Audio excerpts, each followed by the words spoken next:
bahwa memang keringat itu adalah suatu metabolisme yang normal ya. Jadi kalau kita Yes. keringat itu normal banget, apalagi kalau orang olahraga dia membantu menurunkan suhu tubuh dan juga sebenarnya itu tanda bahwa metabolisme kita masih normal. Tapi ada pertanyaan dari Dr. Alin tadi yang belum terjawab. Apa itu? Nah, ya betul. Nah, Dok, berkeringat itu Ya. dikaitkan dengan premenopause. Ini gimana nih, betul. Dokter? Jadi pada pasien premenopause itu kan hormon estrogennya kadarnya sudah mulai menurun Ya. atau pada yang sudah menopause sudah tidak ada sama sekali. Rendah sekali lah ya. Nah, ketidakstabilan hormon estrogen ini seringkali itu merangsang saraf simpatis. Merangsang saraf simpatis, terus juga merangsang peningkatan produksi panas dalam tubuh. Iya, rasanya apa? Hot Heat rush gitu. flashes, Oh, hot, ya betul. hot flashes, terus jadi ada rasa panas itu tidak nyaman seperti itu. Nah itu benar-benar nggak nyaman sekali sih buat Yes. ibu-ibu yang menjelang menopause ya atau premenopause. Nah itu banyak berkeringat juga karena produksi aktivitas hormon simpatis, produksi panas yang berlebihan juga itu di ujung-ujungnya ya mengeluarkan keringatnya juga berlebihan. Tapi berarti itu memang bukan kita bilang normal ya, Dok, ya, tapi Memang terjadi, it seperti itu happens ya. seperti itu. Jadi nggak usah khawatir. Oke. Nah, Bagi Anda semua, kita harus ingat bahwa keringetan atau nggak keringetan memang tergantung kondisinya ya. Ini fakta atau mitos nih sekarang. Sering berkeringat bisa diakibatkan karena efek samping dari obat yang diminum. Fakta atau mitos? Efek samping dari obat yang diminum. Efek samping dari obat yang diminum, Jadi bisa keringetan. oh kalau minum obat gula bisa aja sih, oh berarti fakta ya, Dok ya? fakta. Jadi Fakta. dia jadi hipoglikemi gitu. Ini pertanyaannya agak dadakan ya. Iya, memang. Saya Kan mikir dulu.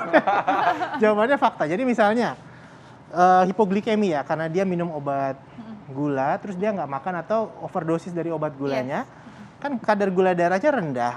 Nah kalau kadar gula darah rendah atau hipoglikemi itu gejala-gejalanya itu ya itu seperti banyak berkeringat, Ya. terus tremor, berdebar-debar, itu gejala simpatis yang keluar karena tubuh itu berusaha untuk memproduksi gula dengan meningkatkan hormon simpatis, hormon glukagon. Nah, ciri-cirinya ya seperti itu, jadi dia banyak berkeringat.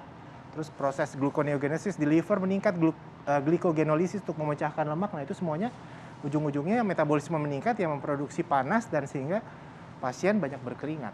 Yes, betul. Nah, Dok, ini kita mungkin yang namanya berkeringat kan itu normal ya, Dok ya. Ya, Mungkin masyarakat juga pengen tahu, Dok, seperti apa sih berkeringat yang udah nggak normal nih, kita udah harus waspada gitu ya. Sama, oh ini masih normal, nggak apa-apa gitu. Silakan, Dok. Ya, yang kita bilang kalau misalnya ada penyakit tertentu yang berhubungan dengan, jadi keringat berlebihan itu yang harus kita lihat apakah ada penyakit yang menyertai. Iya. Ya misalnya ya seperti TBC atau limfoma atau misalnya serangan Hipertiroid jantung ya, tadi serangan ya. jantung tadi yang seperti Dokter Vito bilang. Karena serangan jantung itu kan nyeri sekali. Nah, itu yang menimbulkan banyak berkeringat, merangsang rasa nyeri itu yang mengakibatkan produksi keringat berlebihan. Ya. Tapi kalau untuk produksi keringat itu setiap orang berbeda-beda karena jumlah kelenjar keringat pada tiap orang itu juga berbeda-beda. Jadi kita harus lihat lagi. Berkeringat itu kita lihat lagi. Kalau tidak ada penyakit yang menyertai sih aman. Ya. Tapi kalau ada penyakit yang menyertai itu yang harus kita obatin.